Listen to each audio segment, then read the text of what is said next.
London's an amazing city. It's a good place to live and a great city to visit. People from all over the world live in London, and the city has over 14 million international visitors every year. So, what do visitors think of London? My name is Gabriel, I'm from Brazil, and I like London because it's a really interesting and fun city. My name is Andrea. I'm from Montreal, Quebec, Canada. I love London because it's an old city. It's so interesting and there's lots to learn. My name is Wayne. I'm from the U.S. We're here on a vacation for about 3 weeks. I love London. It's a beautiful city. So my name's Amber and I live in England, and my aunt is here on vacation and we've come to London for a few days. My name's Peter. I'm Canadian. I'm a student over here and I like London because it's international.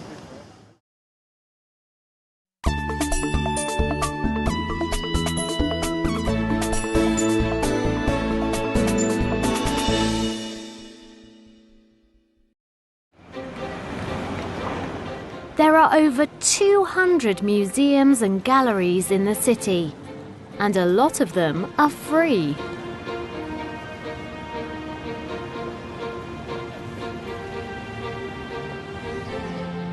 Visitors come from all over the world to see London's museums and galleries. My name is Bill, and I'm from the United States, from Hilton Head, South Carolina. I'm visiting London for the 5th time, and there's always something to do in London. It has a great variety of culture and wonderful museums. Hi, my name is Helen. I come from China. I love London because all the museums are free.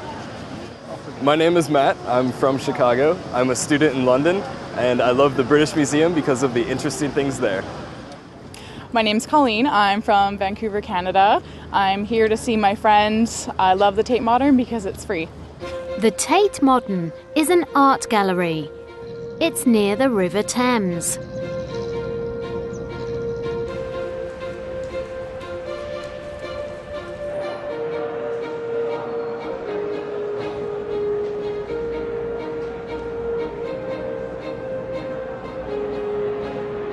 It's a really big building, and it has a lot of interesting modern art inside.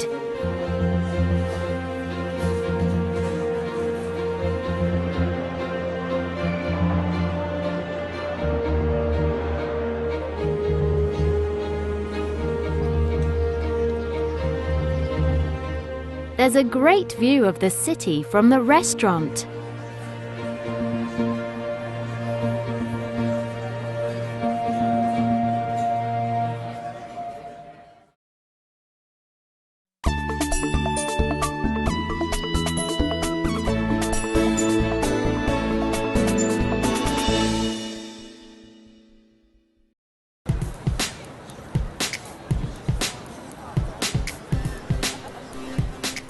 There's a lot to see and do in London.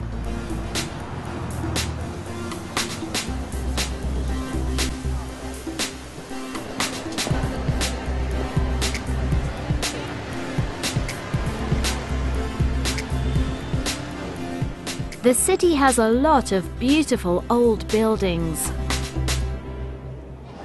My name is Elizabeth. I'm from Australia and I love Westminster Abbey.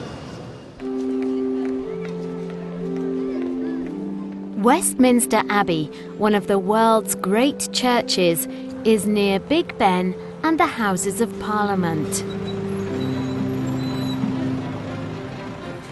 The royal family live at Buckingham Palace. The palace is very big. Visitors like to watch the changing of the guard at Buckingham Palace.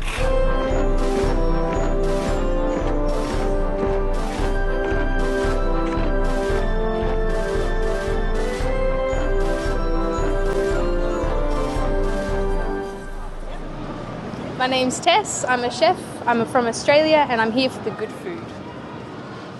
Borough Market is near London Bridge.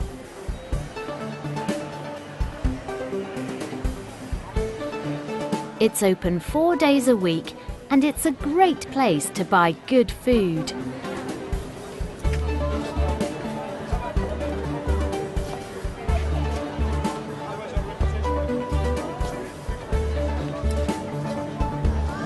Hello, my name is Inês. I'm from France and I like the culture and the shopping in London.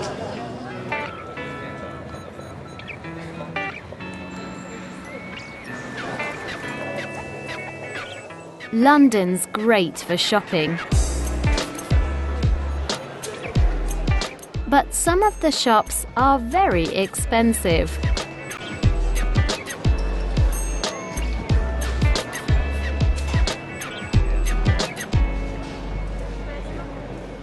My name is Emilia. I am from Sweden. I live in London and I love London because of the different cultures, the music scene and the arts, and going to the theatre. There are theatres all over London.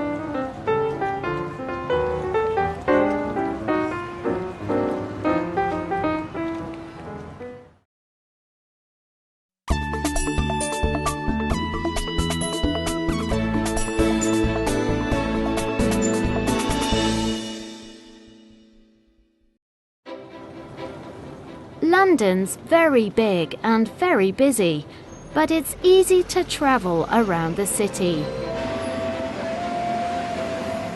There are a lot of buses and taxis.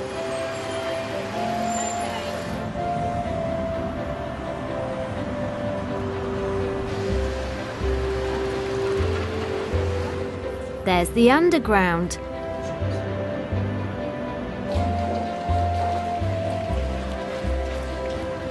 And bicycles too. But driving a car in London is difficult. The traffic is really bad.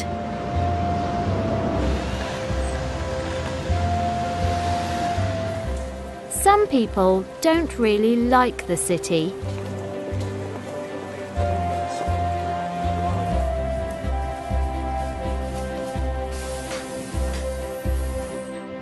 My name's David. I live and work in London, but I don't like it here because it's very expensive and the weather's bad. My name is Carmel. I'm from Manchester. I'm here to see my sister. I think London is very big and very expensive. But a lot of people love London. My name's Annette and I come from Morocco and I love all of London. My name is Junior and I'm from Southampton and I like London because it's busy and there are lots of people and the buildings are nice. I love it here in London. It is so beautiful. The buildings are so old. The people are very friendly. The culture, it's just amazing here.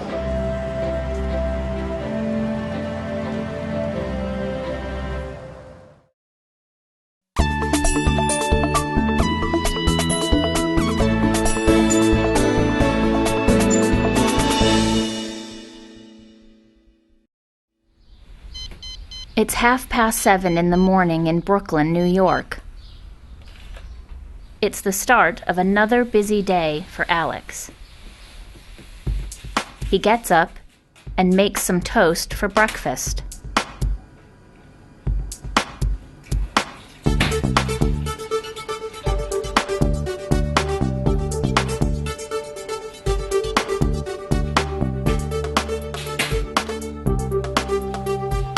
He eats his breakfast and checks his email.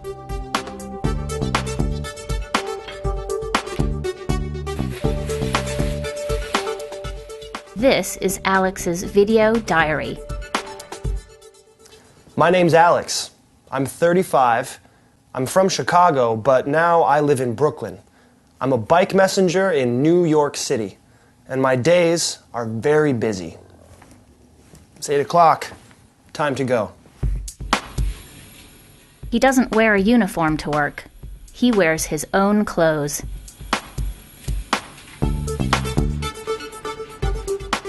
Alex fills his water bottle, and he's ready to leave home.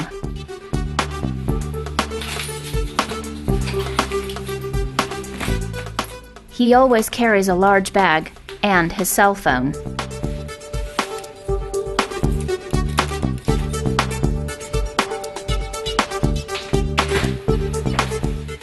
He lives in an apartment on the 6th floor. Luckily, there's an elevator. Alex's bike is outside his apartment.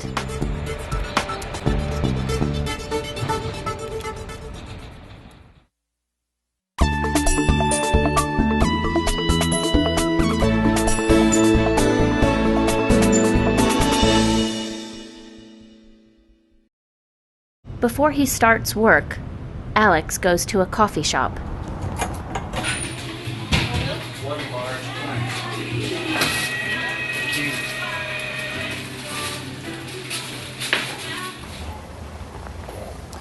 There are a lot of coffee shops in New York, but this is my favorite. The coffee is great and it's cheap too. Alex drinks his coffee and reads the newspaper.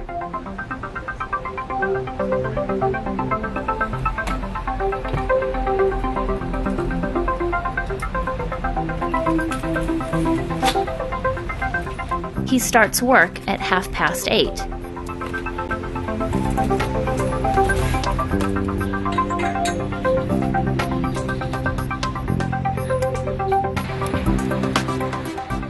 As a bike messenger, Alex collects and delivers small packages all over the city.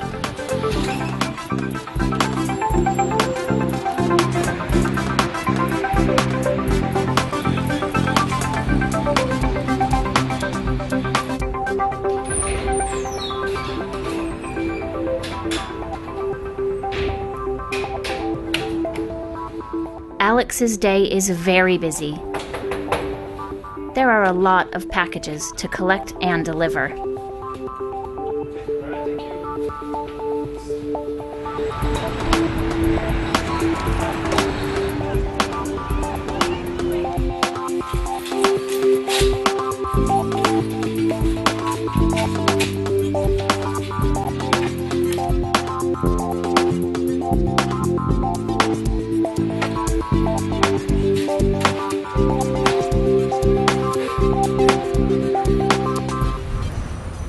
There's a lot of traffic, but Alex doesn't stop. He is very fast. He knows all the streets of the city.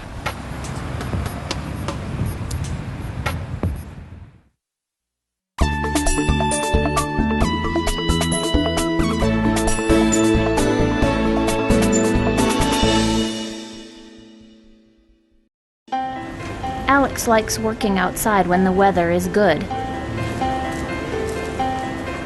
Today's a beautiful day in New York.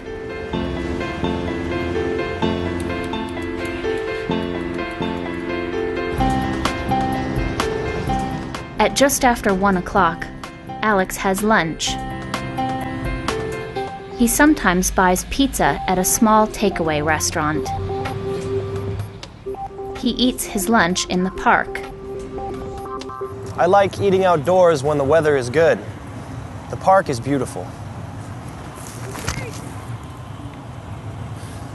Time to go again. Alex works hard and he travels all over the city.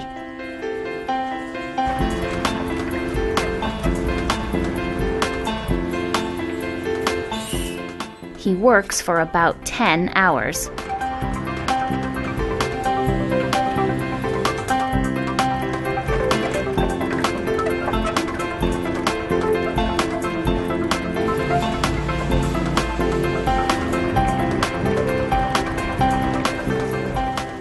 At the end of the day, he delivers his last package and cycles home to Brooklyn.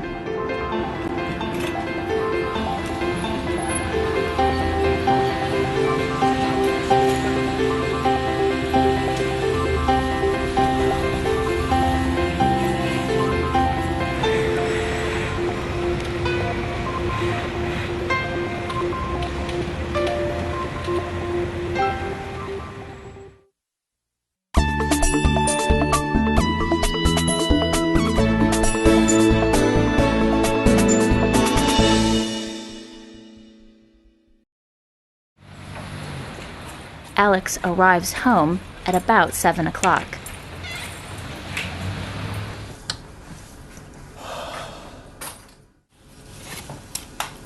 I love my job, but at the end of the day, I'm always tired. In the evenings, I don't do much at all.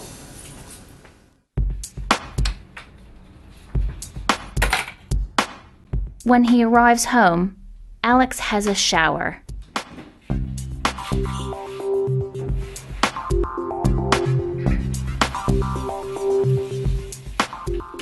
Then he cooks his dinner. Tonight, it's pasta and salad.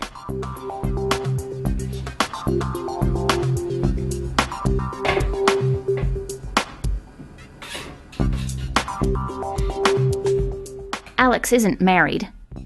His girlfriend lives in Chicago. He uses the internet to talk to her every evening. For $1 million. Are you serious? Yes, very, very serious. Dookie. Bye.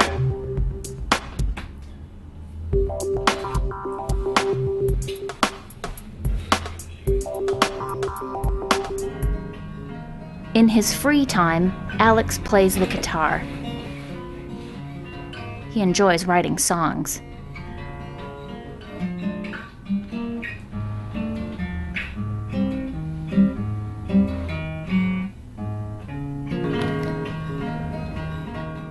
Because he is tired, he goes to bed at about 11 o'clock, ready for another busy day tomorrow.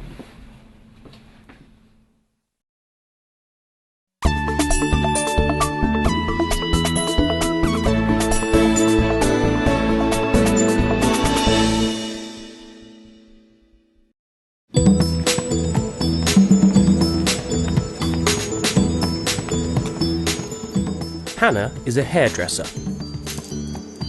She cuts hair at a small hairdressing salon called Hw5e.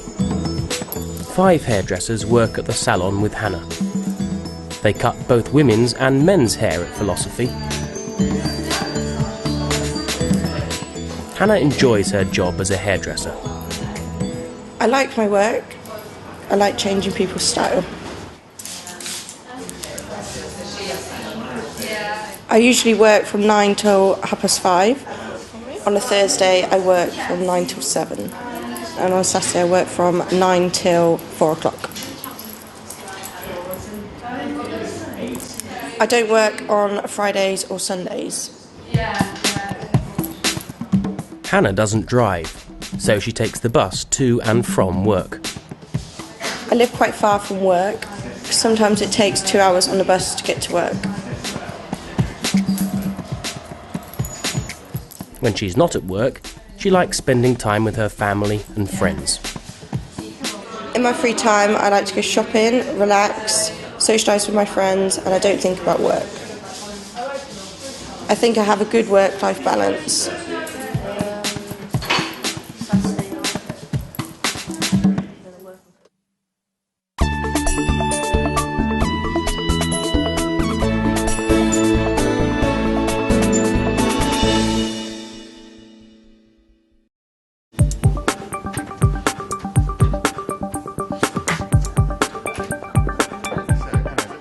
Matt is a paramedic.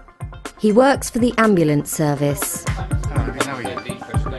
He works in a 999 medical emergency control centre and drives an ambulance car. In the control centre, he answers medical emergency calls. Sometimes people don't need an ambulance, they need medical advice. So Matt helps them.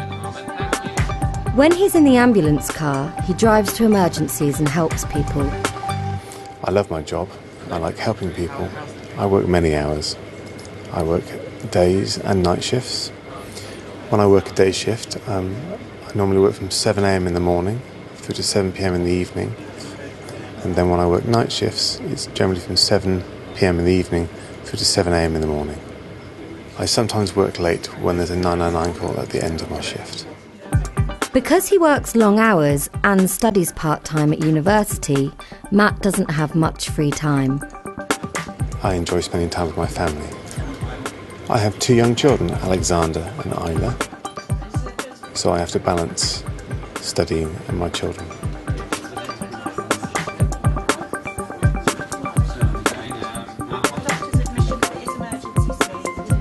I don't have a good work-life balance. I enjoy my job, it's just tiring, and the night shifts mean that sometimes I'm very tired on my days off. So we'll send out one of the families to come and stitch them in. Got nothing at the moment. Thank you. Thank you very much. Cheers. Bye.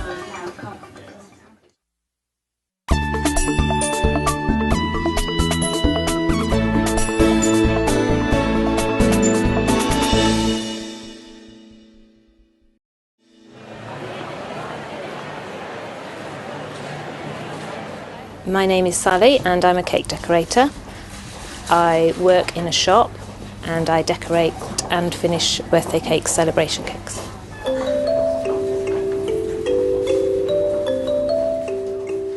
Three cake decorators work in the cake shop with Sally. People come to the cake shop to buy cakes for birthdays, weddings, or other special occasions.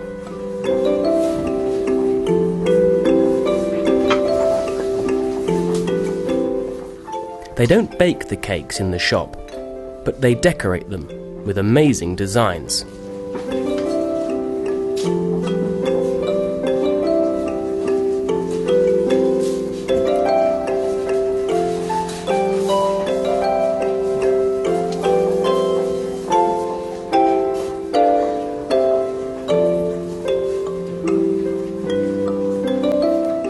People watch the cake decorators work.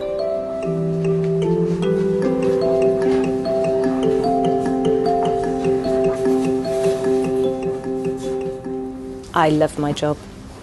Every day is different. Every order we have here at the shop is different, so no day is ever the same. I work 9 to 5, Monday to Friday. I don't work late. I leave for work at 7 o'clock in the morning, and I travel by van into work, and it takes 1 hour 20 minutes. When she's not at work, Sally is very busy. I enjoy gardening and cooking at home, reading. You know, I just enjoy spending time with my family. I like my job, I love my time at home, so I do have a good work-life balance.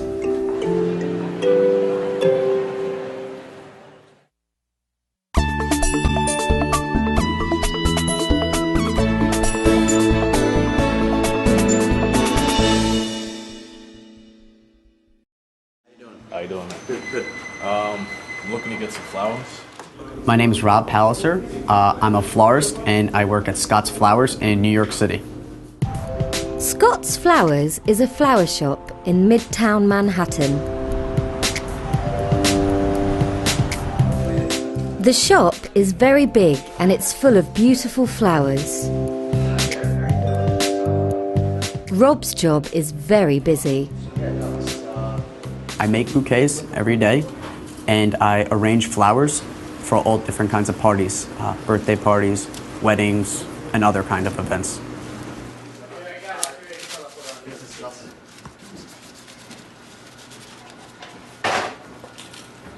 I talk with customers every day. I also take orders on the phone every day, and I do deliveries.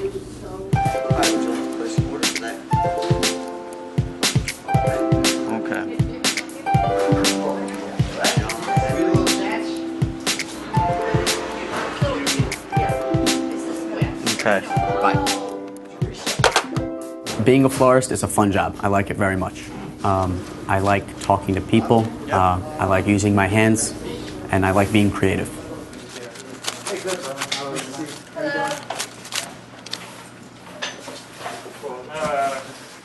Every day I wake up at 7 a.m. I take the train into the city, and I get to the flower shop at 9 a.m. and I leave every day at 5 p.m.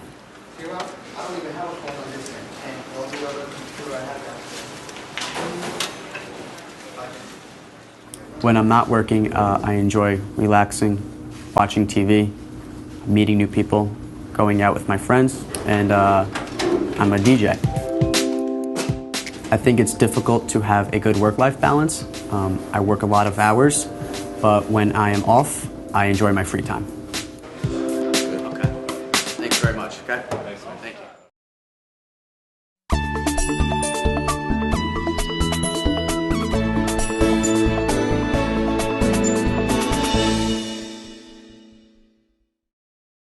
When it's time for a holiday, it's great to visit a new place. And if you don't want to stay in a hotel, today it's very easy to find an amazing holiday home.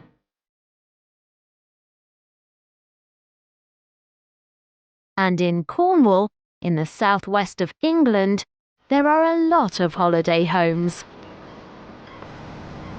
And some of these holiday homes are quite unusual.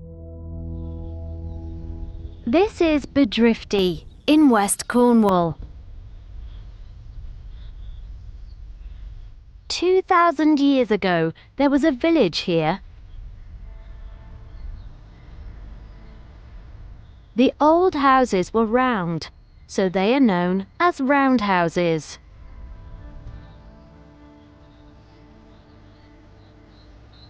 And today, you can stay a short walk from this old village here, at the Bedrifty Roundhouse. This roundhouse was built in 1999. It's the same size and shape as a roundhouse in the old village.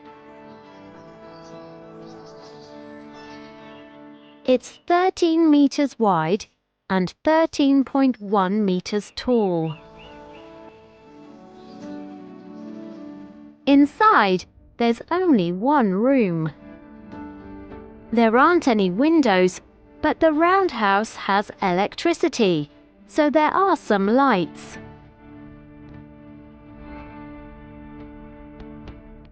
You can sleep in a comfortable wooden bed.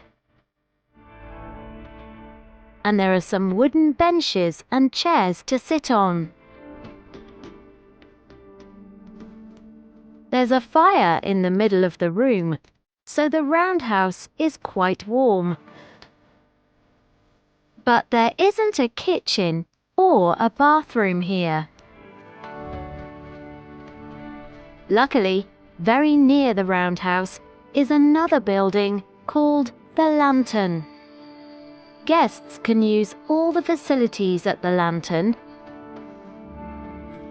There's a small kitchen with a cooker, a toaster, and a kettle. There's a table and 2 chairs where you can eat. There's also a small modern bathroom with a shower. The Bedrifty Roundhouse is an unusual but lovely place to stay.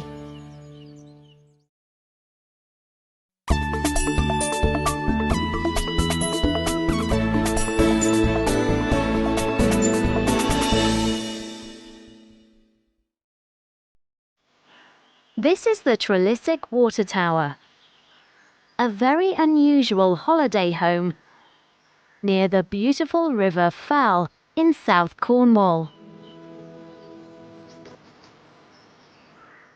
The tower is over 150 years old, and it became a home in the 1970s. It has 3 floors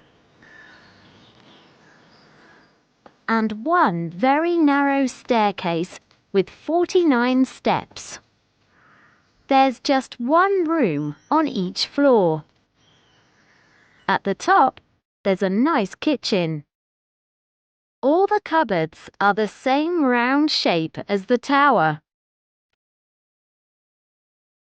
There's a fridge, a cooker, and a microwave.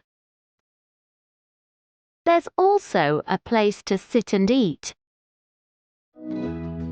Downstairs, on the 2nd floor, there's a very small living room with a comfortable sofa. There isn't a bookcase, but there are some books next to the window if you want to read. There's a TV, and there are great views to the park outside. The bedroom is on the first floor. It isn't very big, but it's lovely. There are 2 bedside tables, and there's a big mirror on the wall. Unfortunately, you need to go outside and through another door to use the bathroom. The Trelisic Water Tower is a fabulous place to stay for a holiday.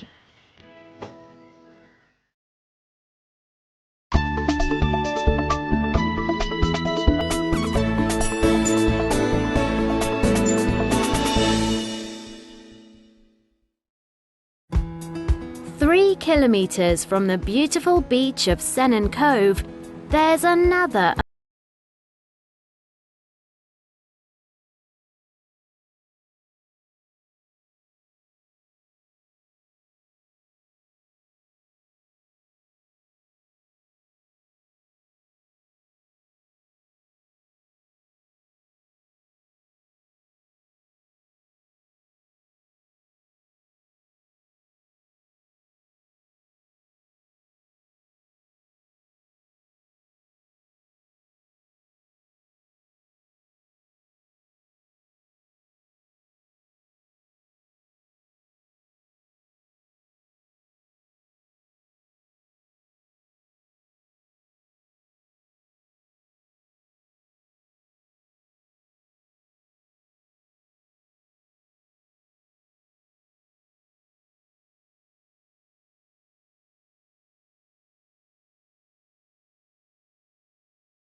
The bunker is in the middle of the countryside, so it's very quiet. In front of the bunker, there's a bench where you can sit and eat in the sun. So where do you want to stay on your holiday? In a hotel?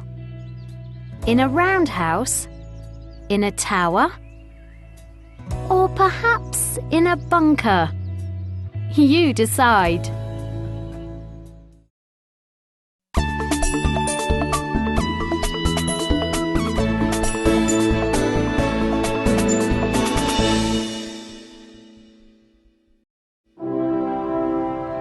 Manchester is a large city in the north of England.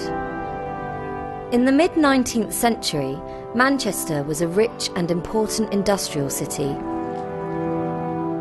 It was famous for its canals, railway, and cotton industry.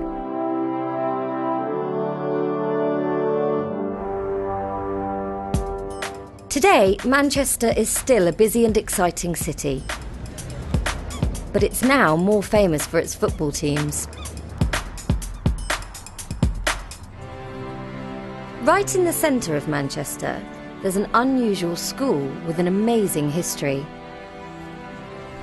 The school is called Chetham's, and all of its 295 students are very special. Chetham's is the largest music school in the United Kingdom and every student here can play a musical instrument brilliantly. Some of the Cheetham school buildings are over 600 years old. The first school opened here in the 1650s.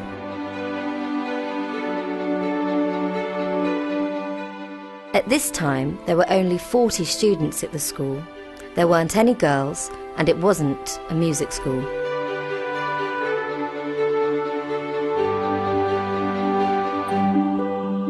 But there was a library at this school. The library books were for the school's boys and for the people of Manchester. This was one of the first public libraries in the UK, and you can still read the old books in the school library today.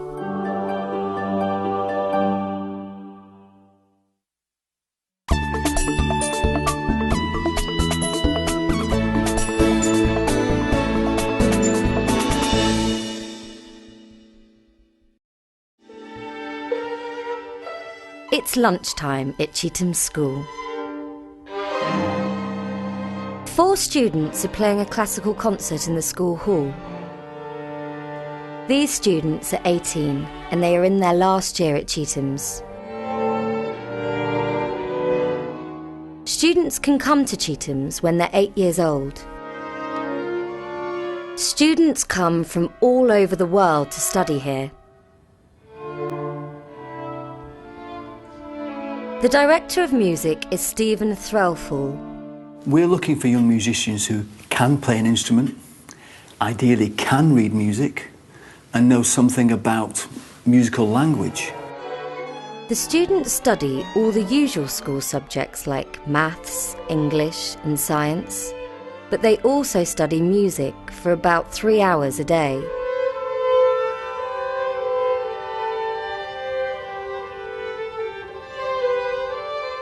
All of the students at Cheetham's have a passion to succeed in music, and the teachers can help them. A lot of teachers at Cheetham's were professional musicians before they came to the school.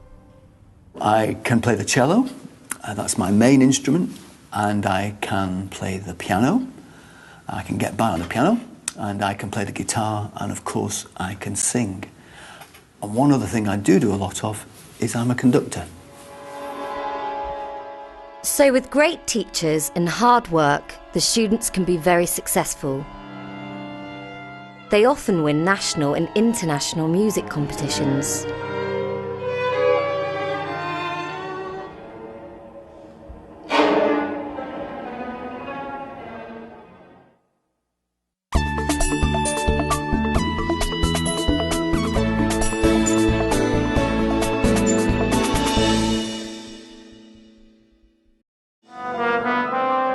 One of Cheetham's most successful young musicians is Peter Moore.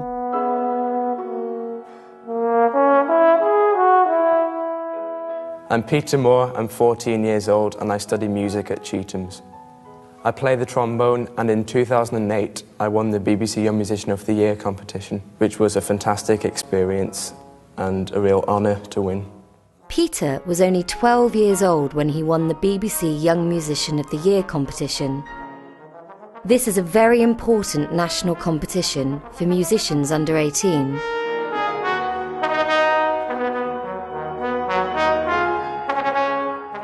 One of the competition judges was Nicola Benedetti. Peter comes from a very musical family. Music was very important when I was young. My parents were both professional musicians and I grew up listening to music all the time. My mum and dad were both horn players in orchestras, and my brother plays the trumpet and my sister plays the piano. Peter was interested in music from a very young age. I first started to read music when I was about 6 years old. My dad started teaching me trombone when I was 7 years old, and I started playing the piano a year after that. Today, Peter lives in Manchester with his family, but he wasn't born here. I was born in Northern Ireland and moved over to Manchester when I was 8. I started at Hw5e-Elem when I was 9 in 2005. Life at Hw5e-Elem can be hard work, but Peter enjoys it. And he doesn't play the trombone all the time. The best thing about being at Hw5e-Elem is the musical opportunities that you get. At school, I can play in many different ensembles, orchestras, jazz bands, brass bands. I think my favourite is jazz band.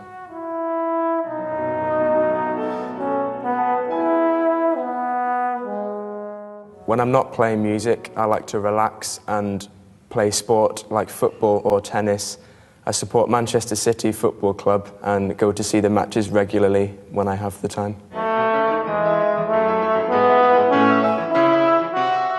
Peter is young, but he is very talented and hard-working. And with the help of the teachers at Hw5e-Elem and a lot of practice, he can become world famous in the future.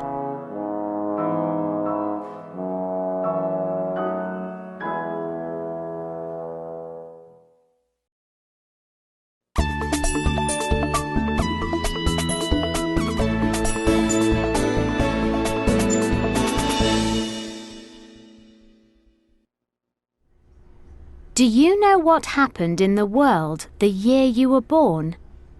I was born on the 20th of April, 1964.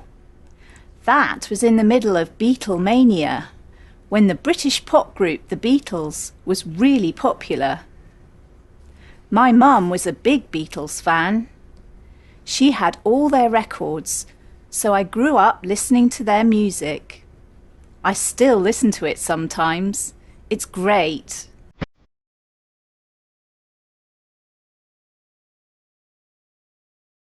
The 4 members of the Beatles were born in the city of Liverpool in the UK. In 1961, they played together in a small local club called the Cavern Club. Beatles fans still come to this club today. The Beatles made their first single, Love Me Do, in 1962. And by the end of 1963, they were the biggest band in the UK. They had thousands of very excited fans. In 1964, the band went on tour to the USA for the first time. They arrived in New York on the 7th of February. They only stayed for 2 weeks, but they made a lot of fans. The Beatles returned to the USA in August, and they had concerts in 23 cities. By the end of 1964, they were the biggest band in the world.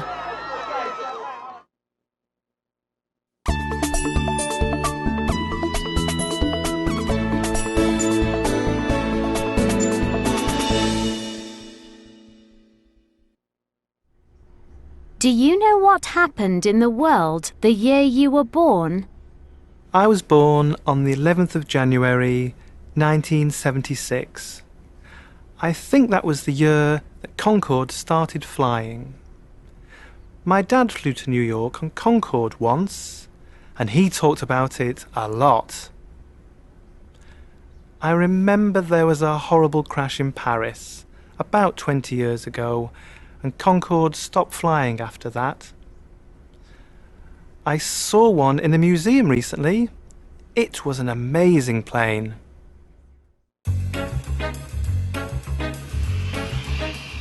In 1969, British and French engineers flew an early model of the supersonic passenger jet Concorde.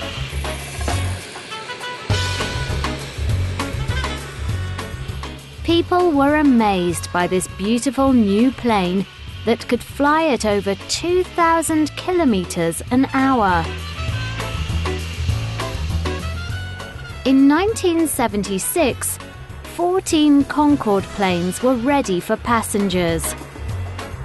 they flew from London and Paris to New York. The journey only took 3 hours. But the tickets were very expensive. A lot of people didn't like the plane because it was very noisy. Concorde flew for nearly 30 years, and its last flight was in 2003. Today, the journey from London to New York by plane takes 7 hours.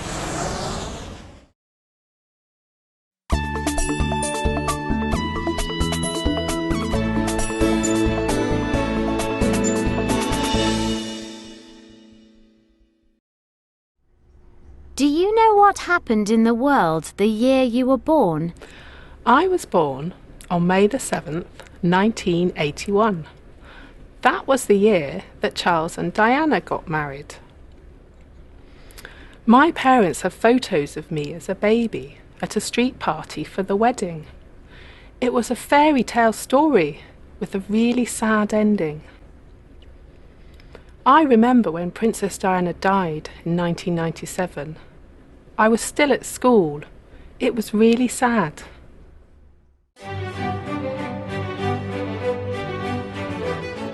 On the 24th of February 1981, 32-year-old Prince Charles and 20-year-old Lady Diana Spencer announced that they were getting married. Their wedding was on the 29th of July. It was a hot and sunny day, and it was a national holiday in the UK. 600,000 people came to London to see Charles and Diana get married.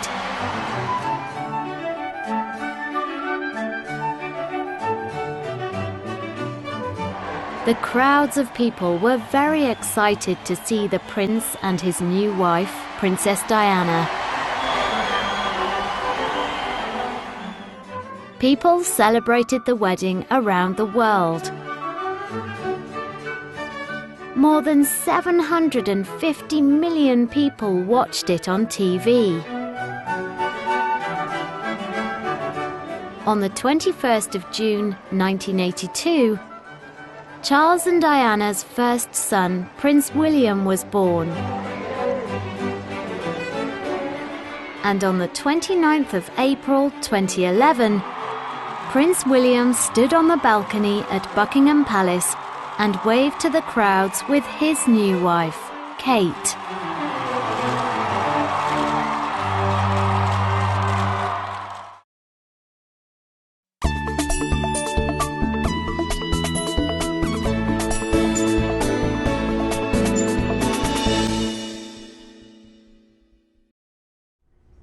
Do you know what happened in the world the year you were born? I was born on the 21st of March in 1994. That was the year that Nelson Mandela became the president of South Africa. He was in prison for a long time before that. I think he was president for about 5 years.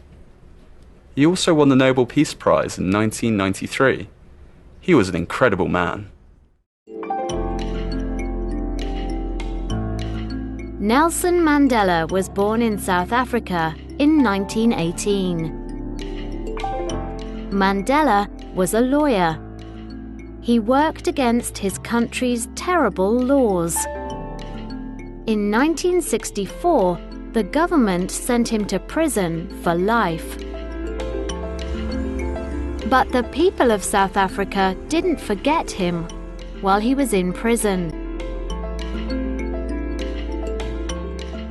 He became a national and international hero.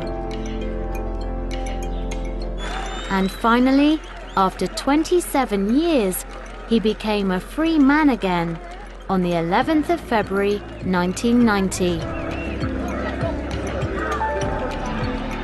On the 10th of May 1994, Nelson Mandela and his party, the African National Congress, won the first free elections in South Africa's history. and Mandela became the first black president of his country. Mandela died in 2013, but he is remembered around the world every year on his birthday, the 18th of July, Mandela Day.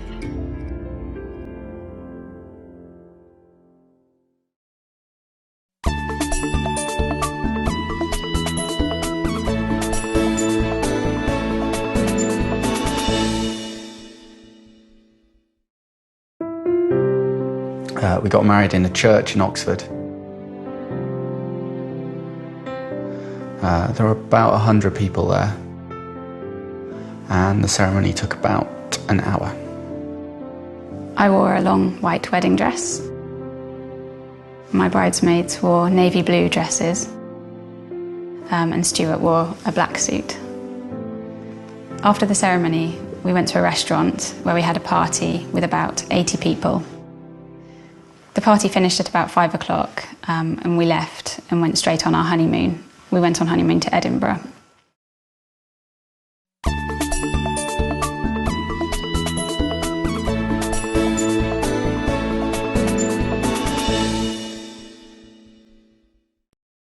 I met my husband in 2006. We both worked in the same hospital, but we met in a restaurant.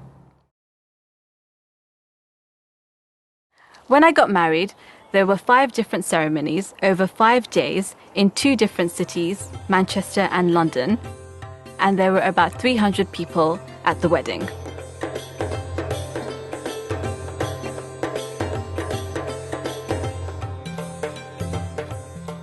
I had 3 wedding cakes, and we ate about 6 large meals.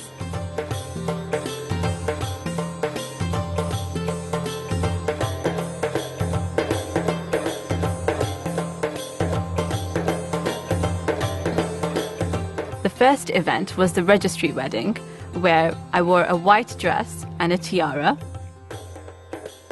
And then after that, it was the Mendi ceremony, which is where the bride has henna applied to her hands and feet. The third event was the biggest, and that was the wedding ceremony, the wedding party itself.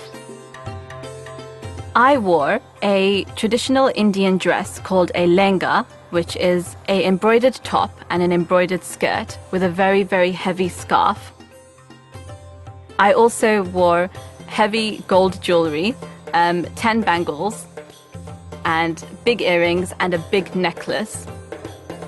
My husband wore a traditional long top and trousers underneath, embroidered with gold, and he also wore a hat called a turban, which was very heavy. We then went to Manchester for the 4th ceremony. Again, we ate a lot of food, we had another cake, and we enjoyed ourselves a lot.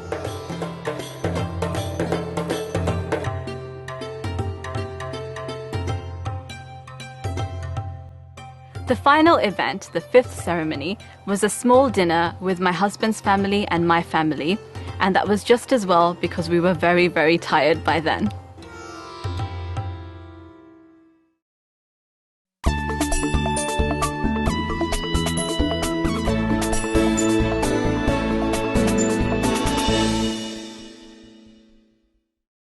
I don't celebrate my birthday much anymore.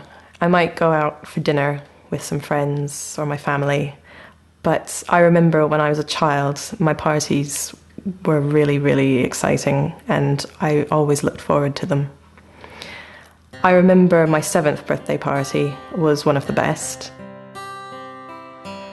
It was an important birthday for me because it was the first birthday I had in Scotland, because we moved from Canada to Scotland the year before. My birthday's in June, and I remember that it wasn't raining, and it always rained in Scotland. I invited 4 friends from school, and I remember we all wore our favourite dresses. We ate snacks like sandwiches and sausage rolls, and my mum made a chocolate cake, and I remember I blew out the candles. Afterwards, there were lots of activities. We played games and danced a lot. I remember having a really good time.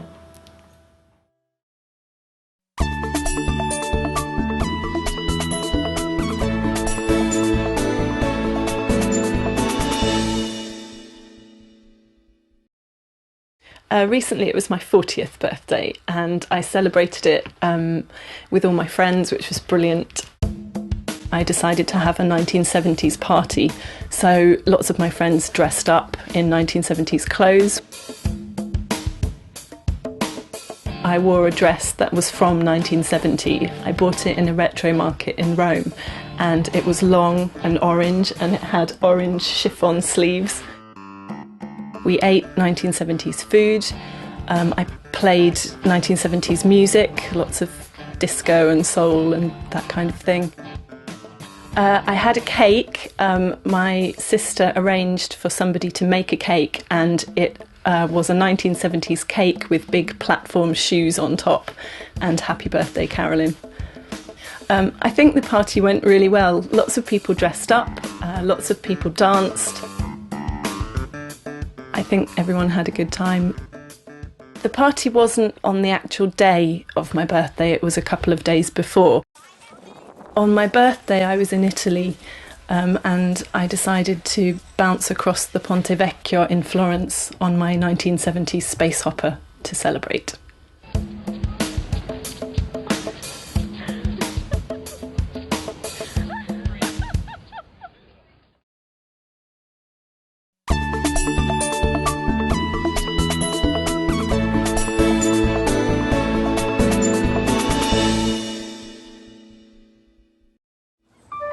When people think about British food, they often think about traditional food, like fish and chips,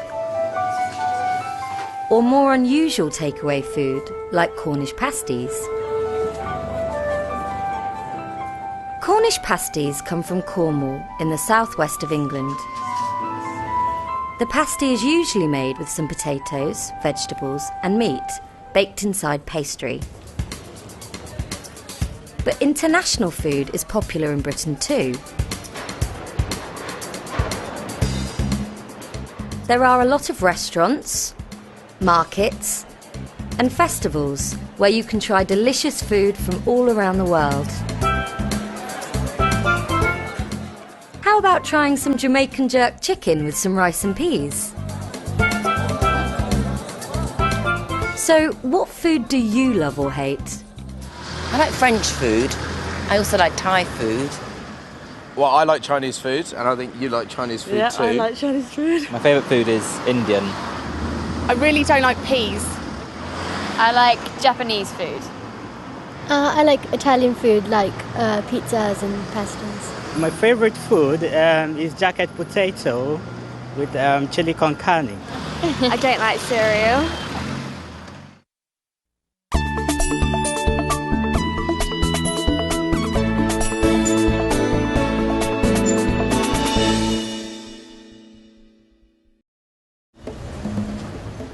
This is the Cowley Road in Oxford.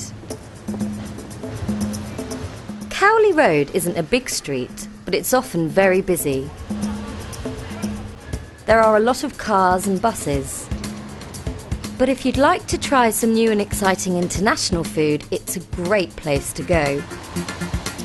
On this one street, you can find food from China, the Middle East, Italy, Poland, Greece, Jamaica, or Russia. And if you prefer to cook at home, there are also food shops where you can buy the ingredients to cook recipes from around the world.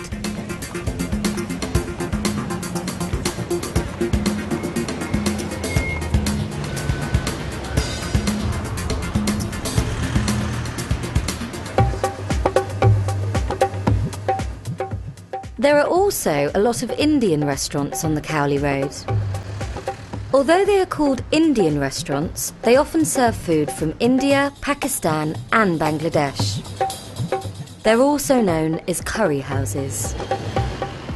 Curry is one of the most popular dishes in the UK.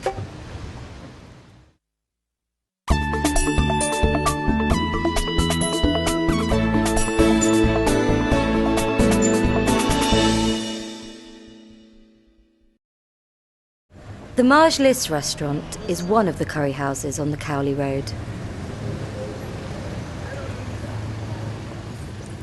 The kitchen is small and busy. It's nearly lunchtime.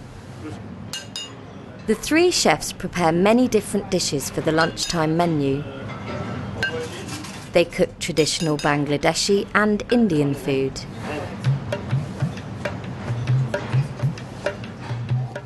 There are fresh vegetables and spices in all the dishes.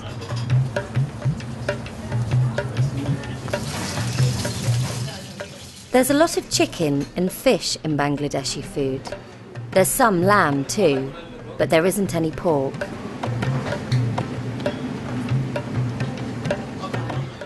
The chef prepares a curry with chicken and prawns. He prepares and fries some very large prawns.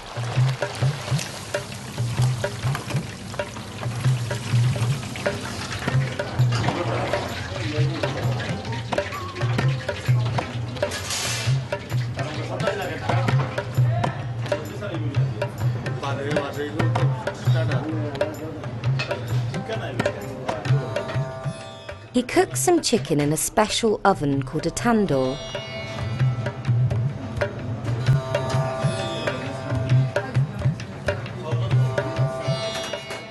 When the chicken is cooked, he chops it into small pieces.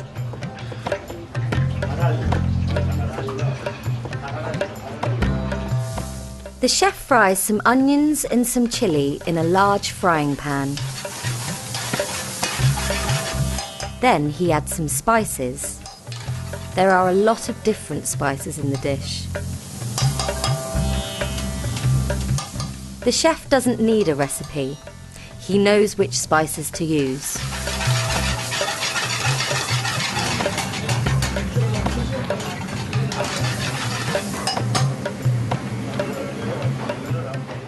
He adds the chopped chicken to the frying pan. He mixes all the ingredients together.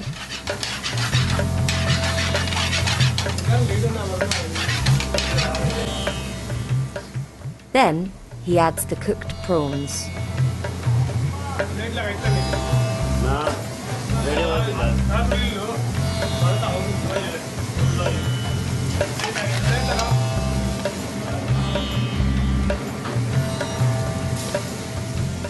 The dish is nearly ready, but there's a lot more food to cook.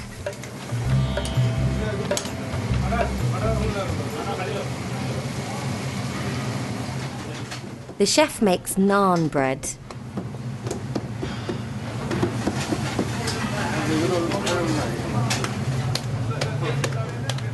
He cooks the bread in the tandoor. People usually have some naan bread and rice with their curry. Finally, all the dishes are ready. There's a lot of food. It all looks amazing.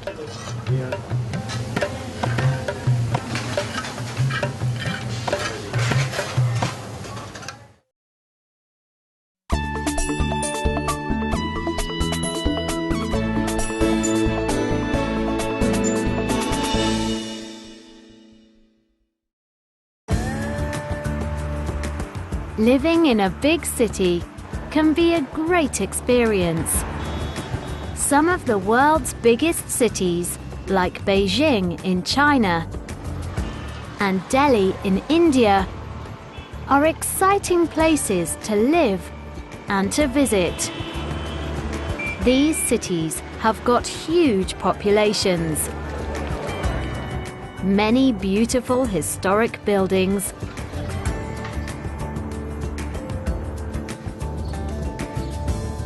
and some interesting modern architecture too. But like many big cities, they are very crowded, and they've got problems with traffic and pollution. People didn't think about cars when they built them.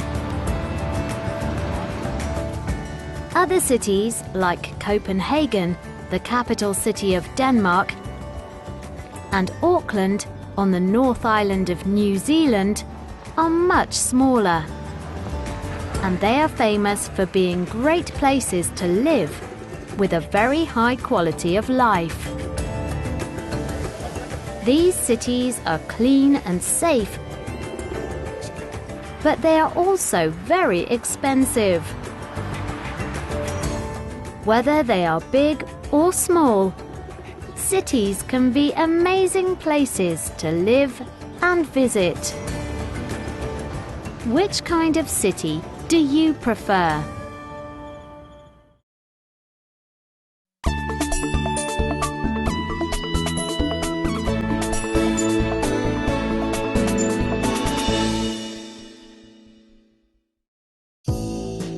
Paris, the capital city of France, is in the north of the country, on the River Seine.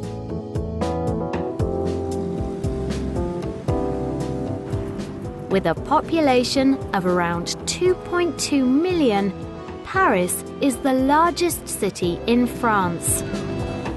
It is also one of the most popular cities in the world for tourists.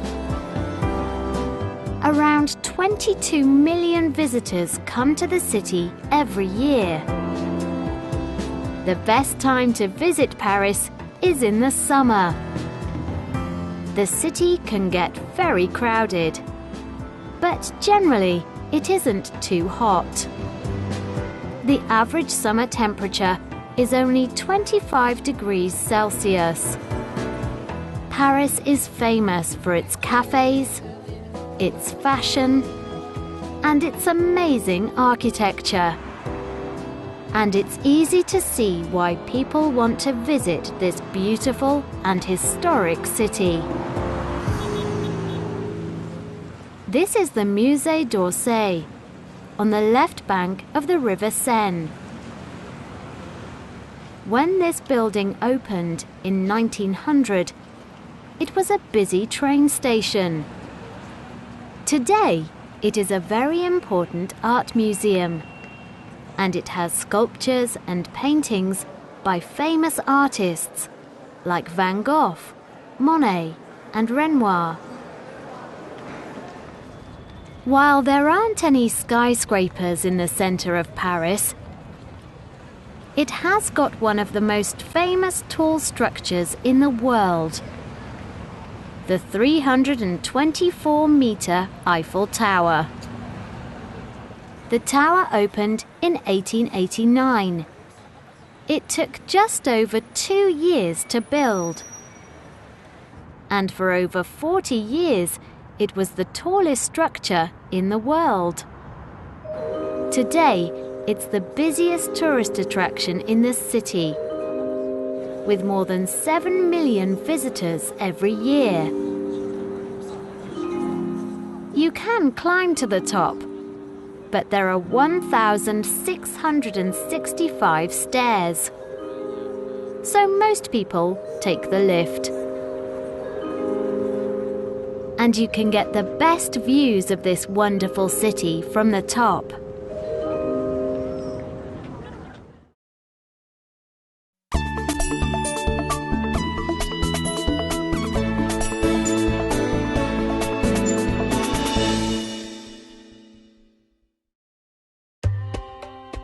"5,000 kilometers from Paris, in the United Arab Emirates, is the city of Dubai.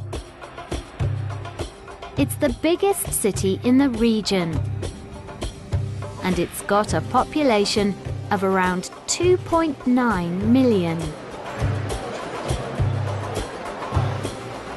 The city is on the Dubai Creek, which is always busy with water taxis full of local residents, and some of the 3 million tourists who visit the city every year. There are old parts of the city, but today Dubai is most famous as a modern city full of skyscrapers. There are already 18 buildings over 300 meters tall in the city center. Tourists come here to see the Burj Al Arab, the world's most luxurious hotel. It's got 202 bedrooms, and the most expensive room is over $24,000 a night.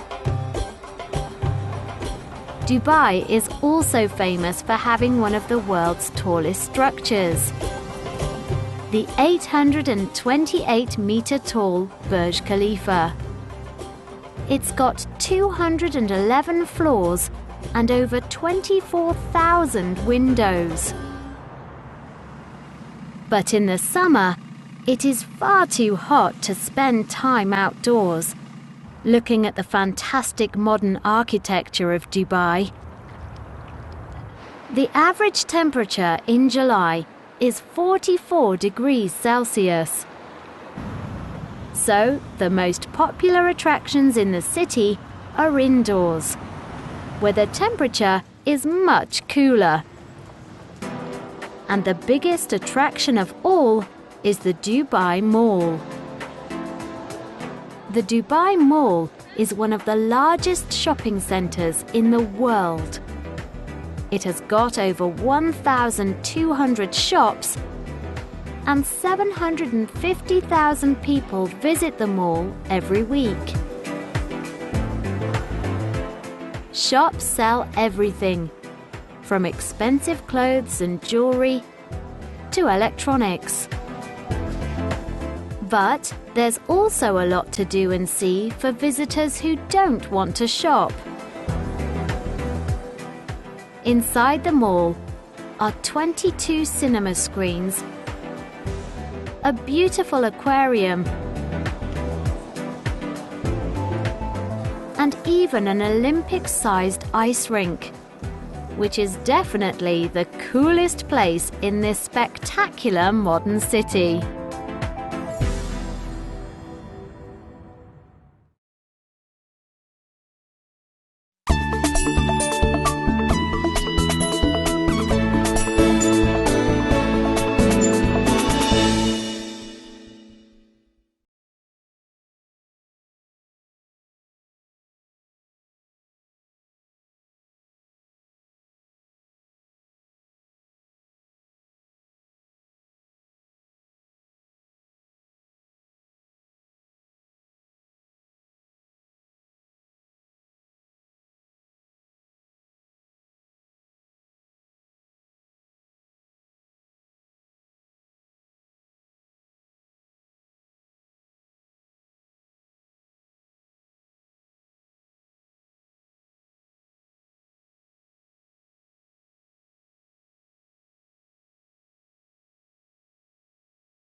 It's a busy world, and at any point in time, people around the globe are doing a million different things.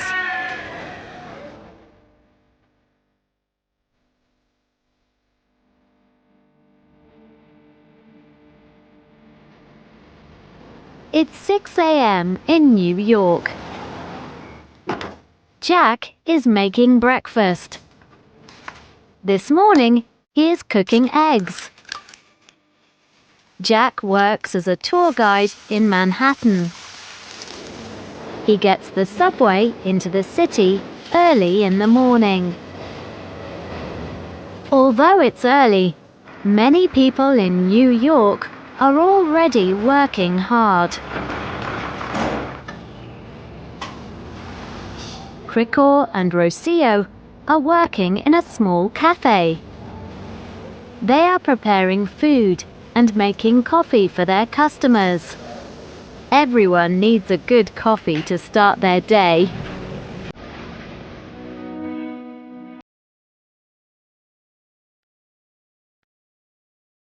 It's 8 a.m. in Buenos Aires, Argentina.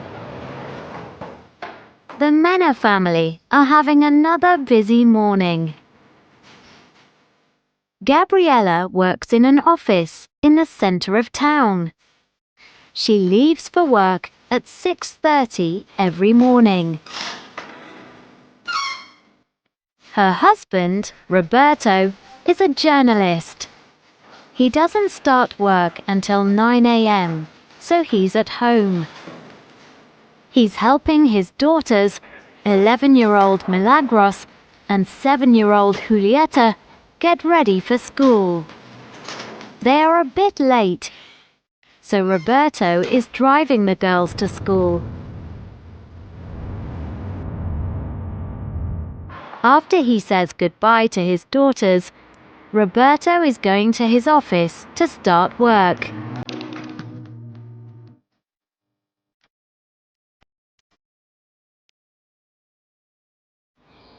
It's 11 a.m. in Oxford in the UK. And police officer Marcus Gerber is working in the city. He's wearing his uniform. He's wearing dark blue trousers, a black shirt, a bright yellow jacket, and a black hat.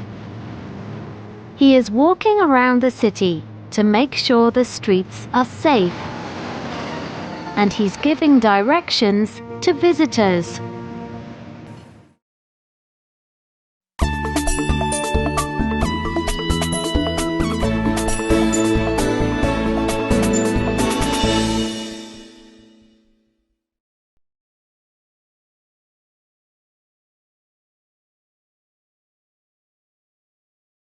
It's 2 p.m. in Istanbul, Turkey.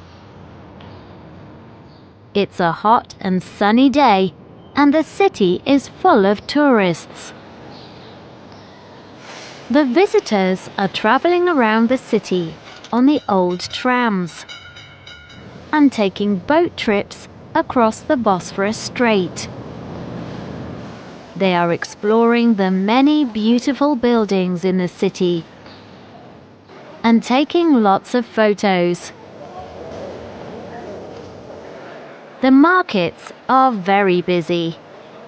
In the Grand Bazaar, tourists are buying colourful souvenirs to take home with them.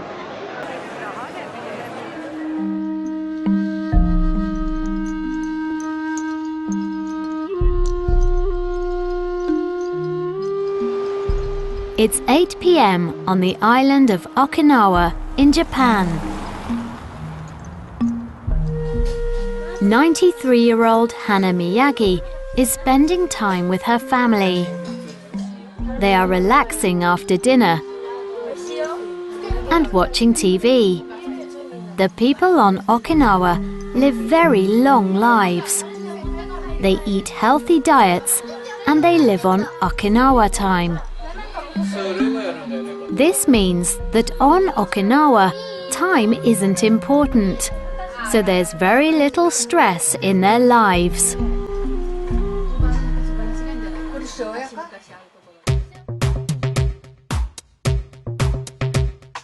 "380 kilometers above the Earth, the International Space Station, or ISS, is traveling around the globe at over 32,000 kilometers an hour.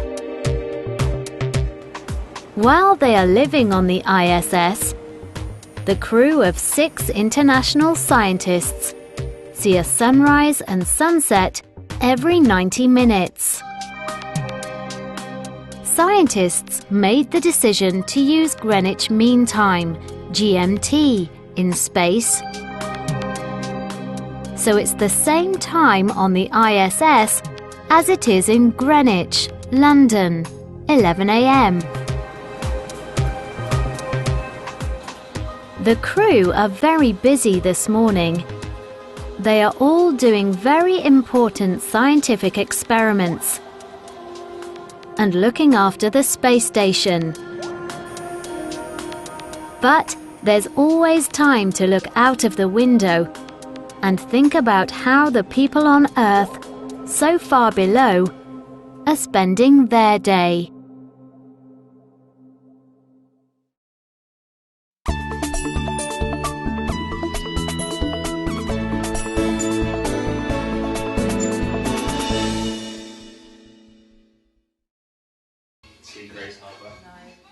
It's an October morning in North London. A group of friends are very busy. They're planning a route from Perth in Western Australia to Auckland in New Zealand. But they aren't going to travel by car, van or bus. They are going to drive a big red fire engine called Martha. They are all part of an amazing charity expedition called Follow That Fire Engine.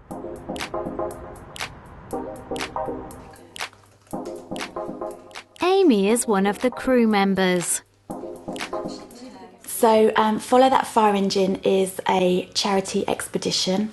We're driving a fire engine around the world to raise money for charity. It's going to take 9 months. It's 26,000 miles, 28 countries and 3 charities. There are 25 people in the crew. At any one time there can be 5 people in the fire engine. Steve is driving for the whole 9 months. Some people are driving, going out for 2 weeks, some people 3 months, and I'm going out for 5 months to drive the fire engine. So why are they going to drive a fire engine around the world? Just over a year ago, Steve's father, Garth, died. Garth was a firefighter for 33 years, and Steve, his brother, and their friends wanted to do something to remember him.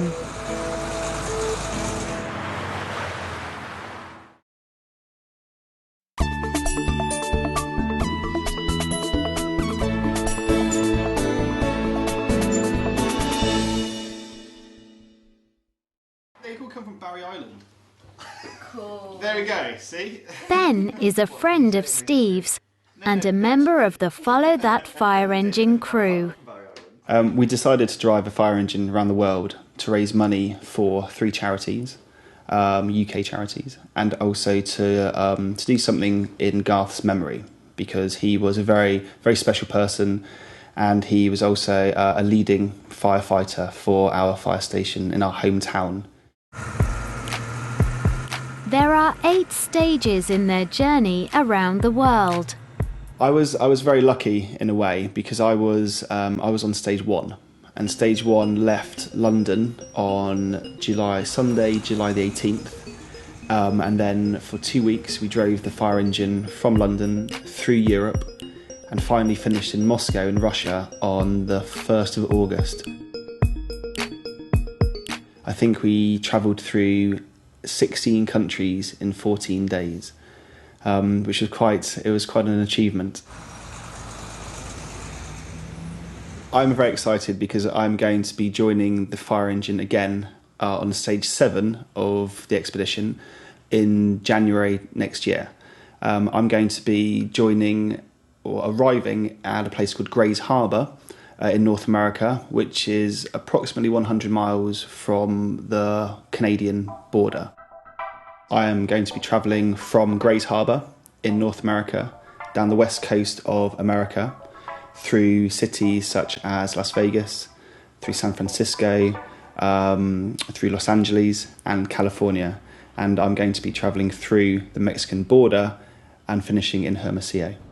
I'm really looking forward to getting to San Francisco because I think driving the fire engine across the Golden Gate Bridge will be pretty amazing.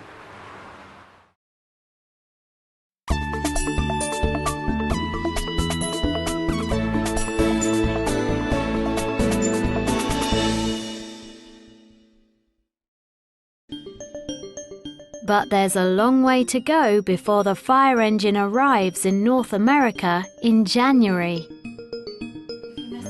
And Amy is the next driver leaving the UK to join Steve. I am going to fly to Perth in Western Australia in 2 weeks' time, and I'm going to drive the fire engine across Australia to Brisbane.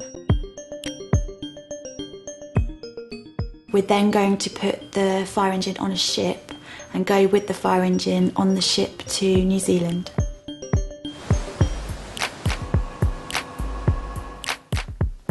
There's a lot to do before Amy leaves for Australia, and packing for a 5-month trip isn't easy. So I'm going to leave England in the winter, where it's cold, and arrive in Australia in their summer, where it's going to be about 40 degrees, so it's going to be really hot. I'm going to miss my bed, I'm going to miss home-cooked food, I'm going to miss my family, my mum and dad, because I speak to them every day. The expedition is going to take 9 months, and we are going to arrive back in the UK at the end of March, and we're going to have a big welcome home party for the crew. The crew are going to have an amazing time on their journey around the world. And with the help of everyone they meet, they are also going to collect over £100,000 for charity, remember Garth, and help a lot of people.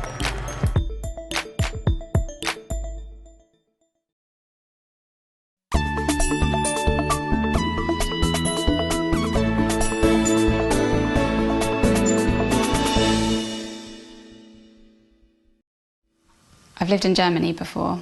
I lived in Frankfurt for a year. I really like Germany because the people are really kind, the food's good, and the culture is really interesting. Well, I've lived and worked in Germany and Portugal and the UK.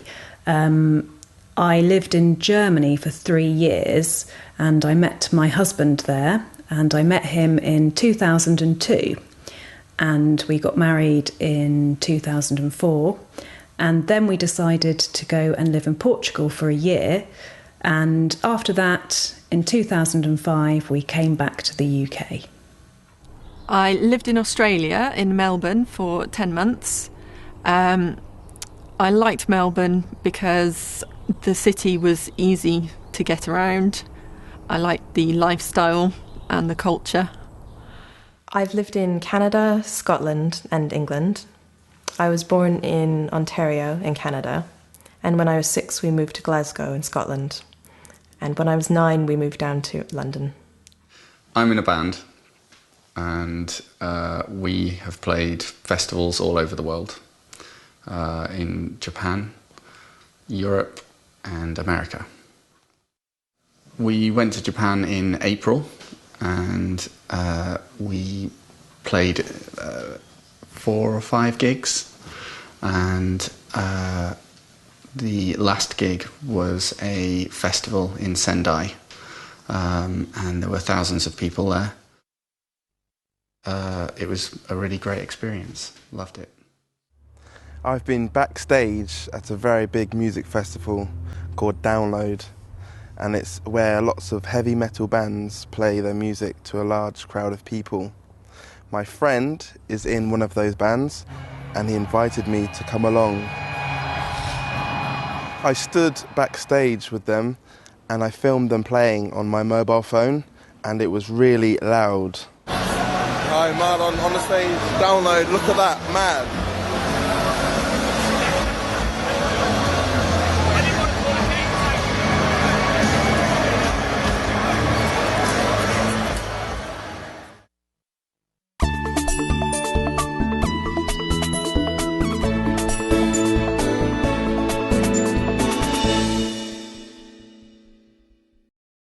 I've scuba dived about 20 times. I've scuba dived in Australia, the Great Barrier Reef, and in Egypt, in the Red Sea. And I really enjoyed Egypt. There was lots of nice fish to see, lots of interesting coral. The water was warm and it wasn't too busy. I've travelled around Africa with 2 close friends. It was about 3 years ago. We went to Zimbabwe first. It was really good, but it was quite dangerous when we went there. My favourite part of the trip was an elephant ride in Botswana. I've tried bungee jumping.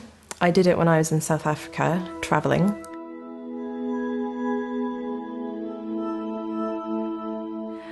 It was very frightening, but exciting at the same time.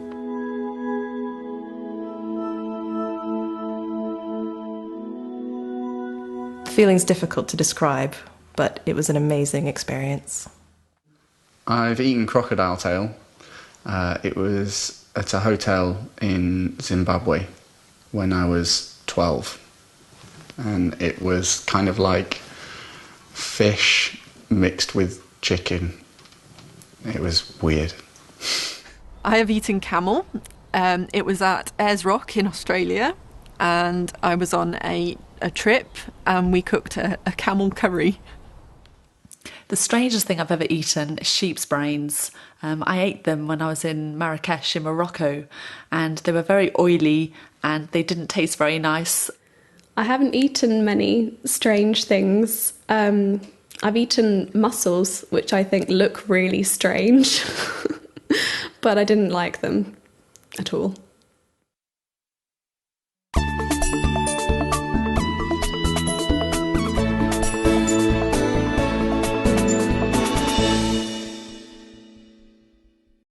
I have worked in some amazing places. I worked for a short time in Canada, where the daytime temperature reached -30. At night, nobody went out. I have spent time in Antarctica on a research ship where the nighttime temperatures were greater than -40 centigrade and the daytime temperatures were -39. I've worked as a volunteer in schools in India and Nepal. We taught drama and we weren't paid, but we worked for 6 weeks. We visited about 6 different places. We went to Delhi, Varanasi, Lucknow, Kathmandu and Bakshi-Kar Talab. We worked with street children in Delhi. They have really difficult lives, but after doing the drama lessons, they were really happy, and it was really nice to see that. I have flown many times, but I am very scared of flying. My husband has booked tickets to Prague 3 times. Each time I have made it to the airport, but not onto the aeroplane. I have tried a fear of flying course. I've been to the doctor, but nothing can help. I have never been to a music festival. I live in a town called Reading, and there is a very famous music festival there every year, but strangely I have never been to that festival. I've never been to Russia. I want to take the train, I want to take the Trans-Siberian Express across Russia to Mongolia and China, and I want to go to Red Square and see the Kremlin, and I want to go to St. Petersburg to see all the art treasures. I play ice hockey for our local team. We've played all over the UK, but we've never played in North America. The best teams are in the United States and Canada, and one day I want to play there. I'm a vegan, so I don't eat meat or fish. I've never eaten meat or fish, so I don't know what it tastes like. I've just failed my driving test. I took 40 lessons before the test, but I still failed. I've never scuba dived in Thailand, but I've heard from other people that it's a really nice place to dive. There's lots of nice fish to see again, and the waters are nice and clear and warm.